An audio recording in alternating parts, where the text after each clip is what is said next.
बीते 5 साल में गोल्ड रिजर्व बढ़ाने का काम कई देशों के सेंट्रल बैंकों ने किया है। ये ट्रेंड सोने की डिमांड को बढ़ाकर इसकी कीमतों में उछाल लाने का काम कर रहा है। आरबीआई समेत ज्यादातर देशों के केंद्रीय बैंक डॉलर पर निर्भरता घटाने के लिए अपने कुल रिजर्व में गोल्ड की भागीदारी बढ़ा रहे हैं।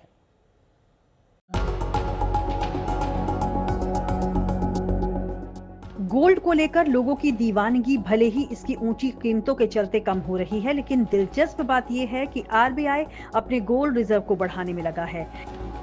हैरानी की बात है कि बीते 5 साल में अंतर्राष्ट्रीय बाजारों में सोने के दाम तकरीबन डबल होने के बावजूद आरबीआई का स्वर्ण भंडार बढ़ता जा रहा है। आंकड़ों के अनुसार 2020 से लेकर अब तक भारत में भी सोना करीब 120% महंगा हो चुका है।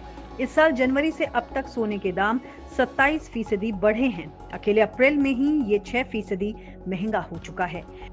रिटेल खरीदारी कम होने के बावजूद कीमतों में इतना इजाफा हुआ है क्योंकि अलग अलग देशों के केंद्रीय बैंक सोना खरीदकर इसकी डिमांड को बढ़ा रहे हैं। हालांकि मार्च 2020 से अब तक अमेरिका, जर्मनी, इटली और फ्रांस के सोने के भंडार में कोई खास बदलाव नहीं आया, लेकिन इस अवधि में रूस का गोल्ड रिजर्व बढ़कर 2332.74 टन, चीन का 2292.31 टन और भारत में आरबीआई का स्वर्ण भंडार सबसे ज्यादा 34.7% बढ़कर 879.59 टन हो गया।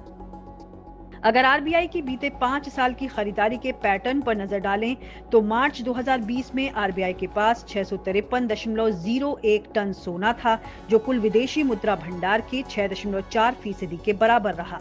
मार्च 2021 में आरबीआई के पास 695.31 टन, मार्च 2022 में 760.42 टन, मार्च 2023 में 794.64 टन, मार्च 2024 में आरबीआई का कुल गोल्ड रिजर्व 822.1 टन पर पहुंच गया और मार्च 2025 में आरबीआई का कुल गोल्ड रिजर्व 879.59 टन पर पहुंच गया, जो कुल विदेशी मुद्रा भंडार के 11.7% के बराबर है। आइए अब समझते हैं कि आखिर भारत समेत कई विकासशील देश अपना गोल्ड रिजर्व क्यों बढ़ा रहे हैं। दरअसल सोना सेंट्रल बैंक्स के लिए स्थिर एसेट की तरह काम करता है। वित्तीय संकट के दौरान ये अर्थव्यवस्था को स्थिरता देने में मदद करने के साथ ही रिजर्व को एक तरह से विविधता भी देता है।